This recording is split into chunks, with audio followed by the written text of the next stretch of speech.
Good morning, everybody. I came on here today to say that the earth is flat. Not sharing any evidence as to why I feel that way. Everybody can do their own research. The truth is out there. But I just wanted to say, I think it's a little interesting how, if you actually go out and ask people, you will find there are a lot of people who think, the moon landing is fake, and people that think that aliens exist and all that stuff, right? Conspiracy theories, you might say, right? And you might not agree with them. You'll just be like, oh, that's crazy. They think that, whatever, right? But then all of a sudden, once I pull up with Earth is flat, then it's, oh, flat earthers are dumb. Flat earthers are brainless. It's like, why is it that, it's Earth is flat. Oh, I'm dumb. I'm stupid. I'm unintelligent, but if I pull up with something else like, oh, I think Bigfoot exists, and it's just like, oh, that's, their crazy thing that they, it's viewed differently, and I just do not understand how that could be. I don't need anybody to pull up with, oh, it's because science proves this and science proves that. Okay, well, I don't believe in science, so it's not going to work on me.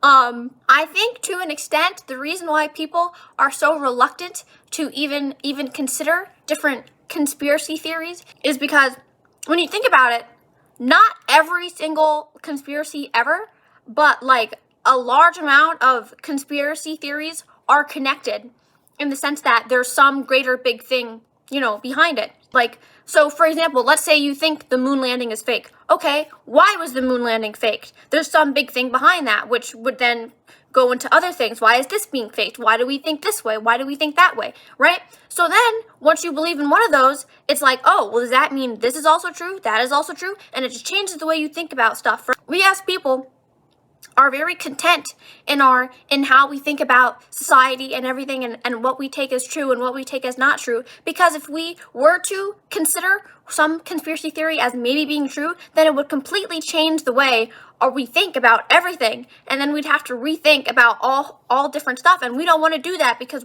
we are complacent in living in a lie, even if it might be a lie, just because it's easier and we don't have to think about it. Like, obviously, not every single conspiracy theory ever is true. I could make up a conspiracy theory right now and say, oh, I think 2 + 2 is 9. That doesn't necessarily mean that's true, but when you think about it, why is it that thousands of people believe in one specific conspiracy theory, that a whole bunch of people believe one specific belief, Like, are they just making this up out of nowhere? Yes, they could, but like multiple different conspiracy theories. So that's just my thought that I wanted to share for the day, being a truth seeker. As well as the fact that, let's say, like, for example, all of a sudden, something's a conspiracy theory. It's like, oh, we can write it off and not even consider it. Oh, that's just a conspiracy theory. And now we don't even have to think about it. We don't even have to consider it, right? But if all of a sudden a scientist went out and said, oh, well, there's actually proof for this, then we'd believe them. It's like, why do we have to just take what these scientists say, Like, why can't we just think for ourselves and think about what we